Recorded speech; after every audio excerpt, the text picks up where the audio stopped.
नमस्कार बच्चों। आज हम डबल अकाउंट सिस्टम में जो अब डबल अकाउंट सिस्टम है उसके अंतर्गत एग्जांपल्स करेंगे। सबसे पहले मैंने एग्जांपल में 2 लिया है। इसमें देखिए ट्रायल बैलेंस दे रखा है Jodhpur water company limited 31 March 2019 का। इसमें आपको land work main sensories pipe meters preliminary expenses sundry debtors for rent water rent store in hand investment cash in hand cash at bank salaries printing expenses incidental expenses maintenance of pumping station repair to mains इस जो खर्चे दे रखे हैं। फिर director fees auditor fees rent taxes interest and debenture interim dividend water rent general rates share transfer fees unclaim dividend net revenue accounts equity share capital preference share capital debenture security premium और creditors reserve fund. इसमें हमें revenue account बनाना है, net revenue account बनाना है और statement स्वयं receipt and payment expenditure on capital account बनाना है। जनरल बैलेंस शीट बनानी है। The reserve fund to be raised to ₹25,000। जो रिजर्व फंड है उसको हम 25,000 से बढ़ा देंगे, 25,000 तक बढ़ाना है। संचालन इक्विटी पर 8% से लाभांश की सिफारिश की है। तो अब हमें इसमें ऑपरेटिंग और नॉन ऑपरेटिंग एक्सपेंसेस को अलग करना है। जैसे आप देखिए जो ऑपरेटिंग एक्सपेंसेस हैं, ऑपरेटिंग एक्सपेंसेस में कौन कौन से आएंगे? सैलरीज आ जाएगी, प्रिंटिंग एक्सपेंसेस है, इंसिडेंटल एक्सपेंसेस है, मेंटेनेंस ऑफ पंपिंग स्टेशन है, repair to mains, director fees auditor fees rates and taxes. तो ये जो एक्सपेंसेस है ये हमारे जो यहाँ तक एक्सपेंसेस हैं वो ये ऑपरेटिंग एक्सपेंसेस हैं। तो इनको हम रेवेन्यू अकाउंट दिखाएंगे। और इंटरेस्ट ऑन डिबेंचर है, ये नॉन ऑपरेटिंग एक्सपेंसेस है। Interim dividend non operating expenses है। वाटर रेंट ये हमारी ऑपरेटिंग इनकम है, क्योंकि ये वाटर कंपनी है तो ये वाटर रेंट हमारा नॉन ऑपरेटिंग इनकम होगी। जनरल रेट्स भी हमारी ऑपरेटिंग इनकम होगी। शेयर ट्रांसफ़र फीस ये नॉन ऑपरेटिंग फीस है। और जो अनक्लेम डिविडेंड है उसको हम जनरल बैलेंस शीट में दिखाएंगे। नेट रेवेन्यू अकाउंट का बैलेंस है 1/4/18 को, वो नेट रेवेन्यू अकाउंट में दिखा देंगे। बाकी जो आइटम है वो उसे हम जो फिक्स्ड एसेट्स है उसको हम ये receipt and expenditure on capital account है इसमें दिखाएंगे। और करंट एसेट्स को हम जनरल बैलेंस शीट में उसको दिखा देंगे। Current assets and current liabilities को तो हम पहले बनाते हैं net revenue account. Revenue account तो Jodhpur water company limited revenue account for the year ending 31 March 2019।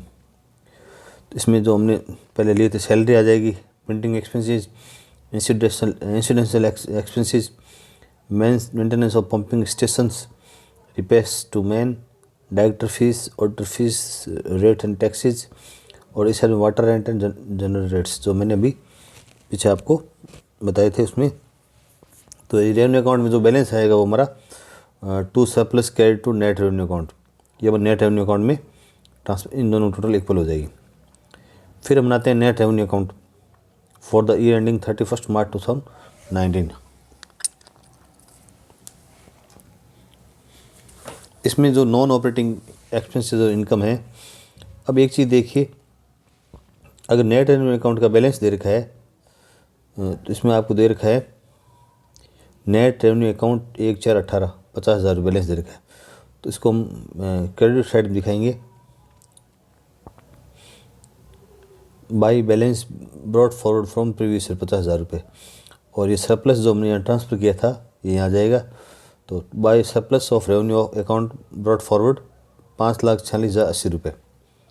और शेयर ट्रांसफ़र फीस जो नॉन ऑपरेटिंग इनकम थी उसको हम 120 रुपये यहाँ दिखा देंगे। अब जो नॉन ऑपरेटिंग जो एक्सपेंसेज है उसमें देखिए, एक तो इंटरेस्ट ऑन डिवेंचर और एक इंटरिम डिविडेंड, इसको हम नॉन ऑपरेटिंग एक्सपेंसेस में दिखा देंगे। एक चीज़ और है, जो रिजर्व फंड है वो भी, क्योंकि हम ट्रांसफ़र करेंगे रिजर्व फंड में, तो 12,900 पहले था, अब हम इसको 25,000 तक बढ़ाएंगे तो कितने बढ़ गए, जो 12,100 रुपये बढ़ेंगे, ये इसको हम यहाँ दिखाएंगे। और अब जो प्रपोज हमारा इक्विटी शेयर और प्रेफरेंस शेयर पर जो डिविडेंड है, इसमें देखिए आप, इक्विटी एंड पर 8% डिविडेंड की सिफारिश की गई है। ये भी नॉन ऑपरेटिंग एक्सपेंसेस है। तो इक्विटी शेयर कैपिटल हमारी है 30 लाख रुपए, तो 30 लाख का 8% हो गया 2,40,000 रुपये। तो 2,40,000 हमारा प्रपोज इक्विटी शेयर डिविडेंड हो जाएगा। और प्रेफरेंस शेयर का जो रेट है उसमें, प्रेफरेंस शेयर में आपको दे रखी है 7%, तो 10 लाख का 7% हो जाएगा। ये 10 लाख हमारे, ये 10 लाख प्रेफरेंस शेयर है, उसका 7% ये रेट दे रखी है, तो इस पर 70,000 रुपये प्रपोज्ड डिविडेंड हो जाएगा। अब जो बैलेंस है इसका टोटल करेंगे तो यहाँ 5,96,200 हो गए, और यहाँ तक की टोटल होगी तो इसका डिफरेंस हमारा 14,100 रुपये ये जनरल बैलेंस शीट के अंदर ट्रांसफ़र हो जाएगा। अब नेक्स्ट लेते हैं statement showing receipt and expenditure on capital account. इसमें जो फिक्स एसेट्स और फिक्टिशियस एसेट्स है उसको हम यहाँ पे दिखाएंगे। तो एसेट्स इस साइड आ जाएगी और लायबिलिटीज़ इस साइड आ जाएगी। लायबिलिटीज़ में जो कैपिटल है, equity share capital, preference share capital है, और डिबेंचर और सिक्योरिटी प्रीमियम, यानी करंट एसेट्स के अलावा जो भी है, करंट लायबिलिटीज़ के अलावा जो भी है उसको हम इस साइड ले लेंगे। इसमें आप देखिए, पहले हम लेते हैं लैंड 1,50,000। तो लैंड का हमें कोई अदर परचेज नहीं है, इसको हम वर्क्स में भी कोई परचेज नहीं है, मेन सर्च पाइप में कोई परचेज नहीं है, मीटर्स में कोई परचेज, प्रीमियम एक्सपेंसेस में कोई परचेज नहीं है, तो इसको हम सीधा दिखा देंगे। जो अमाउंट है उसको हम expended up to end of the previous year, same amount आ जाएगी। और इस ईयर जो है, करंट ईयर में कोई भी परचेज नहीं है, तो हम इसको कॉलम को खाली कर देंगे, और टोटल एक्सपेंडिचर में वापस सेम अमाउंट आ जाएगी। अगर इस साल का अगर आपको परचेज दे रखा है तो इसमें सेकंड वाले कॉलम में उसको ऐड करके हम यहाँ ऐड करेंगे।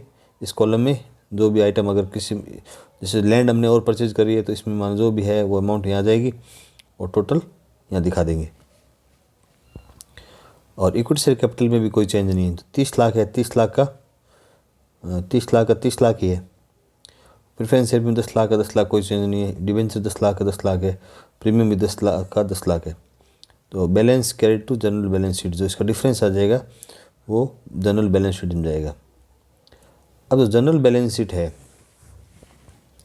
जनरल बैलेंस शीट के अंदर बाकी जो एक तो नेट रेवेन्यू अकाउंट का बैलेंस जाएगा लायबिलिटी साइड में। अनक्लेम डिविडेंड जो आपको तलपट में दे रखा है 1,000 यहाँ आएगा। नेट रेवेन्यू हमने 14,100 ट्रांसफ़र किया था। Sanitary creditors, reserve fund, propose share dividend जो यहाँ वहाँ भी था, यहाँ भी आएगा बैलेंस शीट में भी। और इस साइड में बैलेंस एज पर एक चीज़ देखिए, क्योंकि इसमें इस साइड टोटल ज़्यादा आ रही है, तो इसका मतलब ये एसेट्स ज़्यादा है, तो इसका जो बैलेंस है वो एसेट साइड दिखाएंगे। तो यहाँ पर एसेट साइड में 15,000 दिखा देंगे। Balance as per statement of receipt and expenditure on capital account 15,000 रुपये। फिर सन्डे डेटस 24 जो इसमें दे रखा है, debts for water rent, store in hand, investment, cash in hand, cash at bank, जो आपको ट्रायल बैलेंस में दे रखे हैं। इनकी दोनों टोटल इक्वल आ जाएगी। नेक्स्ट एग्जाम्पल नंबर 3 देखिए। एग्जाम्पल नंबर 3 में भी हमें लैंड दी हुई है। देखो, विद्युत लिमिटेड कंपनी में लैंड आपको दे रखी है 9 लाख और परचेज ड्यूरिंग द ईयर 30,000। तो इसमें हम सेकंड कॉलम में इसको 30,000 ऐड करेंगे। मशीनरी 36 लाख की थी और परचेज ड्यूरिंग ईयर 30, इसको भी हम 30,000 ऐड करेंगे। मेंस 12 लाख था, उसमें 3,06,000 ऐड करके टोटल कॉलम दिखाएंगे।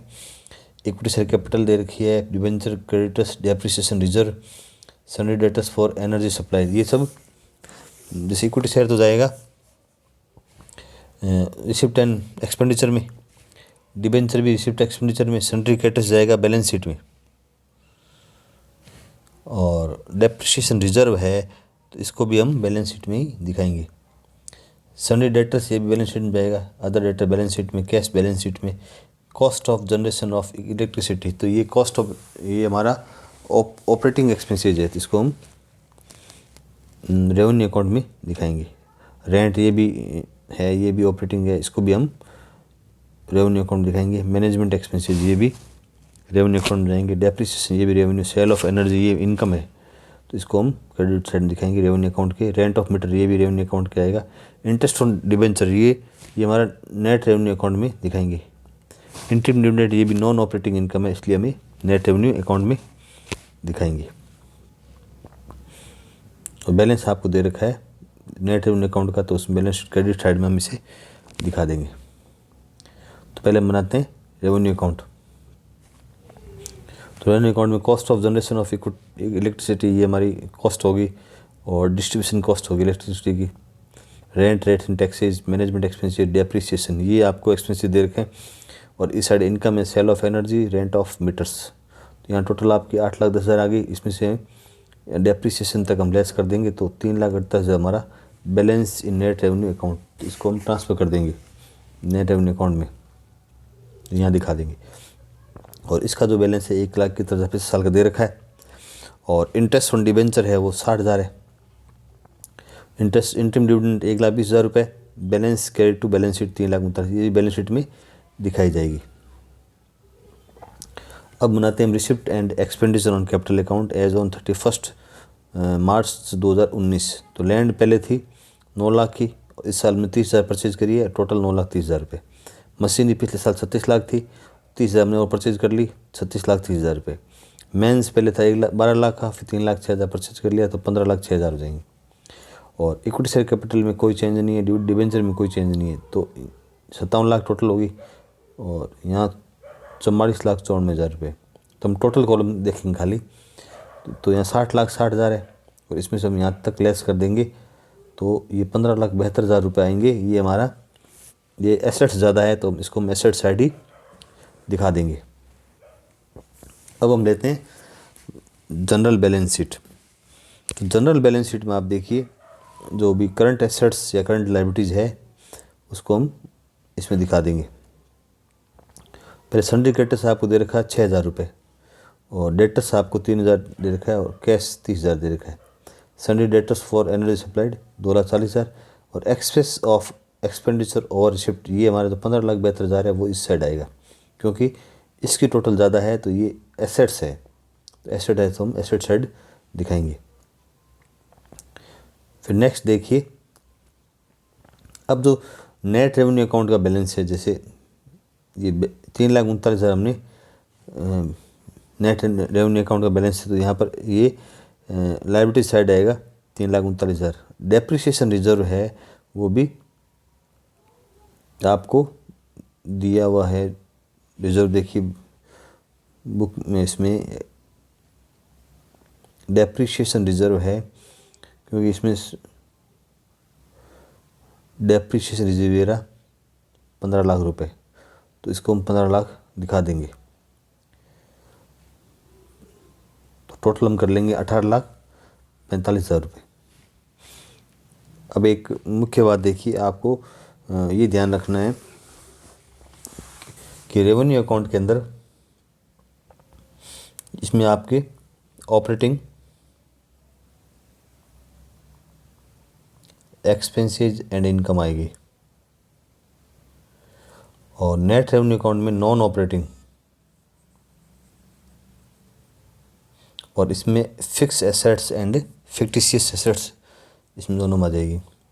और लायबिलिटीज़ जो जनरल बैलेंस शीट है इसके अंदर एक तो current assets and current liabilities आ जाएगी, प्लस रिजर्व सरप्लस जो बचा है उसको हम यहाँ ले आएंगे, और इन खातों का बैलेंस भी इसमें आएगा। धन्यवाद।